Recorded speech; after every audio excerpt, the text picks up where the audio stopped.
ආයිබෝන් හැමෝටම.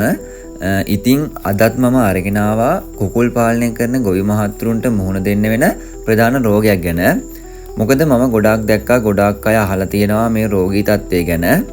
ඉතින් ඒ නිසා මම හිතුවා මේ රෝගී තත්ත්වය ගැන සහ මේකට ප්‍රතිකාර කරන විදිය ගැන ඔයාලට කියලා දෙන්න.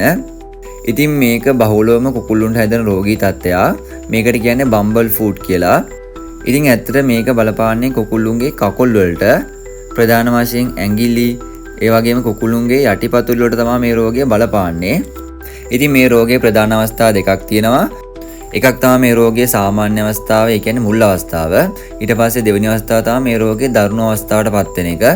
ඉතින් මේ රෝගයේ මුල් අවස්ථාවවලදී අපිට පුළුවන් බලා ගන්න කුකුළුන්ගේ කකුල් වල, ඇඟිලි වල සමහර තැන් එහෙම නැත්නම් ස්තන් කිහිපයක් ඉදිරියට නෙරලා, ඒ කියන්නේ ගෙඩියක් වගේ ඇවිත් ඉදිමිලා වගේ ස්වභාවයක්. ඉතින් ඒ වගේම ප්‍රධාන වශයෙන් යටිපතුල් වලත් ඉදිමුණු ස්වභාවයක් දක්නට අපිට බලා ගන්න පුළුවන්. එමේ ඉදිමුණු තැන් රතු පැහැවුණු ස්වභාවයක් දැක් ගන්න පුළුවන්. ඒ වගේම සතා ඇවිදින්දී කොර ගහන ස්වභාවයක් පෙන්눔 කරනවා. ඉතින් ඔය තමයි මේ රෝගය ඇති වුණු මුල් කාලයේදී අපිට දක්න ලැබෙන රෝග ලක්ෂණ. ඉතින් ඔය මුල් අවස්ථාවේදී අපි ප්‍රතිකාර කරේ නැත්තම් මේ රෝගේ දරුණු වෙනවා. මේක දරුණු වුණාම ඇඟිලි යටිපතුල් වල ගෙඩි වගේ ඇවිල්ලා ඒ ගෙඩි ගොඩාක් ලොකු වෙලා සැරව පිරෙනවා. ඒ වගේම මේ ගෙඩි වල අපිට බලා ගන්න පුළුවන් කළු පාටට ස්කැබ් එකක් වගේ තියෙනවා. ඉතින් මේ தත්ත්වය ආපුවාම සතාට ඇවිදින්න ගොඩාක් අමාරුයි. ඉතින් ඔය රෝග ලක්ෂණ තමයි මේ රෝගය දරුණු වුණාම ඇති වෙන්නේ. ඉතින් මම දැන් කිව්වා රෝගයේ මූලික අවස්ථාවේදී වගේම රෝගයේ දරුණු වුණාම ඇති වෙන රෝග ලක්ෂණ ගැන. හරි, ඉතින් දැන් අපි බලමු මේ රෝගේ හැදෙන්නේ කොහොමද කියලා සහ අනිකුත් අයට බෝ වෙනවද නැද්ද කියලා. ඉතින් ඉස්සෙල්ලාම කියන්න ඕනේ මේ රෝගේ අනිකුත් සත්තුන්ට බෝ වෙන්නේ නැහැ. ඉතින් ඇත්තට මේ රෝගය හැදෙන්නේ කුකුළුන්ගේ කකුල් වල පොඩි, එහෙම නැත්නම් සමහර වෙලාවට ඇසට නොපෙනෙන තරමේ වගේ පොඩි සීරීම් තුවාල වගේ ඇති වුනහම ඒ හරහා අහිතකර සුද්ධජීවීන් ඇතුළු වෙලා තමයි මේ රෝගී තත්ත්වය ඇති වෙන්නේ. ප්‍රධාන වශයෙන් අහිතකර බැක්ටීරියා තමයි මේකට හේතු වෙන්නේ. ඉතින් ඇත්තට මේ රෝගය බහුලවම හැදෙන්නේ ගම් කුකුළු වර්ග වලට. මොකද මෙයාලා පහුරු ගාලා කෑම කන නිසා කකුල් තුවාල සීරීම් ඇති වෙලා මේ වගේ තත්ත්වයක් නැති වෙනවා. ඉතින් එහෙමයි කියලා ලේස්ලාට බ්‍රොයිලර්ස්ලාට එහෙම හැදෙන්න තියෙන්න බෑ. මොකද එහෙමත් හැදෙන්න පුළුවන්. මොකද මේ සඳහා හේතු ගොඩක් බලපානවා. මොකද අතුරුණුවේ ප්‍රශ්න නිසා, ඒ වගේම සත්තුන්ගේ බර වැඩි වීම නිසා වගේ තත්ත්ව නිසා සත්තුන්ගේ මේ යටිපතුල් වල පිපිරීම්, ඉරිතැලීම් වගේ ඇති වෙලා ඒ හරහා සුද්ධජීවීන් ඇතුළු වෙලත් මේ වගේ තත්ත්වයක් නැති වෙනවා. මම කිව්වේ අර බහුලවම හැදෙන්නේ ගම් කුකුළු වර්ග වලට. අනිකුත් සත්තුන්ටත් හැදීමේ අවදානමක් තියෙනවා. ඉතින් මෙහෙම තුවාල සීරීම් ඇති වෙලා මේක දරුණු තත්ත්වයක් විදිහට ඇති වෙන්න ප්‍රධාන හේතුව තමයි කූඩුවේ අතුරුණුව පිරිසිදු නැතිවීම. මොකද කූඩුවේ අතුරුණුව අපිරිසිදු නිසා ඒකේ සුද්ධජීවීන් බහුලව ජීවත් වෙනවා. එතකොට එයාලා තුවාලය හරහා ඇතුළු වෙලා මේ බම්බල් ෆූට් කියන රෝගී තත්ත්වය ඇති වෙනවා. ඉතින් ඒ නිසා අනිවාර්යයෙන්ම කූඩුවල අතුරුණු පිරිසිදු තියාගන්න ඕනේ. මොකද මේ ලෙඩේ විතරක් නෙවෙයි කුකුළුන්ට හැදෙන ගොඩාක් ලෙඩ වලට ප්‍රධාන හේතුවක් තමයි මේ කූඩුවේ අතුරුණු අපිරිසිදු වීම. ඉතින් ඒ නිසා පිරිසිදු වියලි අතුරුණුවක් අනිවාර්යෙන් පවත්වා ගන්න ඕනේ. හරි, අපි දැන් බලමු මේ රෝගය හැදුනට පස්සේ කොහොමද ප්‍රතිකාර කරන්න කියලා. ඉතින් අපි ඉස්සල්ලාම බලමු මේ රෝගයේ මූලික අවස්ථාවේදී කොහොමද ප්‍රතිකාර කරන්න කියලා. ඒ කියන්නේ මම අර කලින් කීව විදිහට ඇඟිලි යටිපතුල් වල හරි ඉදිමිලා ගෙඩි ඇවිත් වගේ විතරක් තිබුණොත්, ඒ කියන්නේ පෙනෙන්න තුවාලයක් නැතුව තිබුණොත් අපි කොහොමද ප්‍රතිකාර කරන්න කියලා බලමු. ඉතින් අපි මේ මූලික අවස්ථාවේ තියෙන ප්‍රධාන ගැටලුව තමයි කකුල් වල, ඇඟිලි වල හරි යටිපතුල් වල හරි ඉදිමිලා රතු පැහැයට තියෙන එක. ඉතින් මේ අවස්ථාවේදී ප්‍රතිකාර කරන්න ඕනේ මෙහෙමයි. ඉස්සල්ලාම අපි අදාළ රෝගී සතාව වෙන් කරලා වියලි පිරිසිදු අතුරුණුවක් තියෙන කූඩුවකට දාන්න ඕනේ. ඊට පස්සේ අපි මේ සතාගේ කකුල සාමාන්‍ය වතුරෙන් හොදන්න ඕනේ.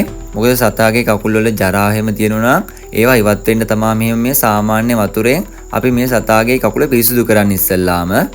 ඊට පස්සේ අදාළ කකුල අපි උණු වතුර, මේස ලුණු මික්ස් කරලා ගත්ත වතුර එකකට විනාඩි 5ක් 10ක් ඔබලා තියන්න ඕනේ. මම ඉස්සරහට කියන්නම් මේ වතුර එක හදාගන්න විදිය ගැන. ඉතින් මෙහෙම අපි හොඳට මේ සතාගේ මේ ඉදිමුණ තැන්, ඒ වගේම මේ ගෙඩි වගේ තියෙන තැන් හොඳට යට වෙන විදිහට ගිල්ලන්න පුළුවන් විදිහට මේ වතුර එක හදාගන්න ඕනේ. ඉතින් මෙහෙම කරාම කකුලේ ඉදිමීම අඩු වෙනවා වගේම සුද්ධ ජීවීන් ඉවත් කරන්නත් මේක හේතුවක් වෙනවා. ඉතින් දැන් මම කියන්නම් මේ කුකුල්ලුන්ගේ කකුල පොඟන්න අපි මේ පාවිච්චි කරන උණු වතුර මේස ලුණු මිශ්‍ර කරලා හදාගන්න වතුර එක හදාගන්න විදිය ගැන. ඉතින් ඒක හදාගන්නේ මෙහෙමයි. වතුර එකක් අරගෙන හොඳට නටනකම් රත් කරන්න ඕනේ. එතකොට අපිට පුළුවන් ඒකේ ඉන්න සුද්ධ ජීවීන් විනාශ කරගන්න. ඊට පස්සේ ඒ වතුර එක නිවෙන්න අරින්න ඕනේ. ඒ කියන්නේ සාමාන්‍යයෙන් අපේ අතක් දාන්න පුළුවන් තරමට නිවෙන්න අරින්න. සාමාන්‍යයෙන් සෙන්ටිග්‍රේඩ් අංශක 35 40 වගේ ප්‍රමාණයට නිවෙන්න අරින්න. ඒ කරලා ඒකට මේස ලුණු තේ හැඳි දෙකක් විතර දාන්න ලීටරයකට. ඉතින් ඒ විදිහට තමයි ලුණු මිශ්‍ර උණු වතුර එක අපි හදාගන්නේ. ඉතින් ඒ විදිහට හදාගත්ත මිශ්‍රණයට මද රස්නේ. ඒ කියන්නේ අපේ අත දාන්න පුළුවන් රස්නෙන්ම කුකුලගේ කකුල දාලා විනාඩි 5ක් 10ක් තියන්න අර අදාළ ගෙඩි එහෙම නැත්නම් ඉදිමුණ කොටස යට වෙන විදිහට. මොකද එහෙම කරාම මම අර කලින් කිව්ව විදිහට ඉදිමුම අඩු වෙන්න වගේම අර හිතකට සුද්ධ ජීවීන් ඉන්නවා නම් එයාලත් ඉවත් වෙන්න මේක ගොඩාක් උපකාරී වෙනවා. ඉතින් මේ විදිහට පොඟවා ගත්තට පස්සේ අපි ඊට පස්සේ කරන්න ඕනේ ඒ කකුල අරගෙන හොඳට විස බීජ නාශකයකින් හොදන්න ඕනේ. ඒ සඳහා අපිට පුළුවන් බෙතඩීන් වතුර වලින් හොදන්න. ඉතින් බෙතඩීන් වතුර පුළුන් කෑල්ලකට අරගෙන කකුලේ අදාළ ස්ථාන හොඳින් පිරිසිදු කරන්න ඕනේ. හරි මෙහෙම පිරිසිදු කරගත්තට පස්සේ අපි මෙයාගේ කකුල අදාළ ස්ථාන අහුවෙන විදිහට හොඳින් බැන්ඩේජ් කරන්න ඕනේ. ඉතින් දැන් මම මේ කියන්නේ මූලික අවස්ථාවේදී ප්‍රතිකාර කරන විදිය ගැන්නේ. ඉතින් මේ අවස්ථාවේ තුවාල නැහැනේ. ඒ නිසා අදාළ ස්ථාන බෙතඩීන් වතුර වලින් හොදලා වේලෙන්න විනාඩි 5ක් විතර තියලා බැන්ඩේජ් කරන්න ඕනේ. මෙහෙම අපි බැන්ඩේජ් කරන්නේ මේක ඉක්මනට අඩු කරගන්න ඕන නිසා. මොකද නැත්තම් තව තවත් සුද්ධ ජීවීන් මේ හරහා ඇතුළු වෙලා මේ තත්ත්වය දරුණු වෙන්න පුළුවන්. ඒ නිසා තමයි බැන්ඩේජ් කරන්නේ. ඉතින් මේ විදිහට දවසකට එකපාර බැගින් දවස් 3ක් 5ක් වගේ කාලයක් කරන්දී මේ තත්ත්වය අඩු වෙලා යනවා. ඒ කියන්නේ දවස ගානේ මේ විදිහට සත්තුන්ගේ කකුල් හොඳින් උණු වතුරෙන් අර මම කලින් කිය විදිහට මේස ලුණු උණු වතුර දාලා පොඟවලා බෙතඩින් වලින් හොදලා බැන්ඩේජ් කරලා ඒ වගේ දවස් 3ක් 5ක් කරපුවාම මේ තත්ත්වය අඩු වෙලා යනවා. ඉතින් ඊළඟට අපි කතා කරමු මේ රෝගේ දරුණු අවස්ථාවේදී අපි කොහොමද ප්‍රතිකාර කරන්න කියලා. ඉතින් මේ රෝගේ දරුණු වුණාම සත්තුන්ගේ ඇඟිලි යටිපතුල් වල ගෙඩි ඇවිත් ඒවා පැහැවෙනවා. ඒ වගේම කළු පැහැති ස්කැබ් එකක් දක්නට පුළුවන්. ඉතින් ප්‍රධාන රෝගී තත්ත්වය තමයි මේ අවස්ථාවේදී මේ සත්තුන්ගේ ගෙඩි ඇවිල්ලා ඒ ගෙඩි පැහැවෙන එක. ඉතින් මේ අවස්ථාවේදී සතාට ඇවිදින්නත් ගොඩාක් අමාරුයි. ඉතින් මේ අවස්ථාවේදී විශේෂ ප්‍රතිකාර කරන්න ඕනේ අපි. ඉතින් අපි බලමු මේක කොහොමද කරන්න කියලා. ඉතින් මේ අවස්ථාවේදීත් අපි අර ඉස්සල්ලාම කරන්න ඕනි විදිහට අසනීප සතා වෙන් කර ගන්න ඕනේ.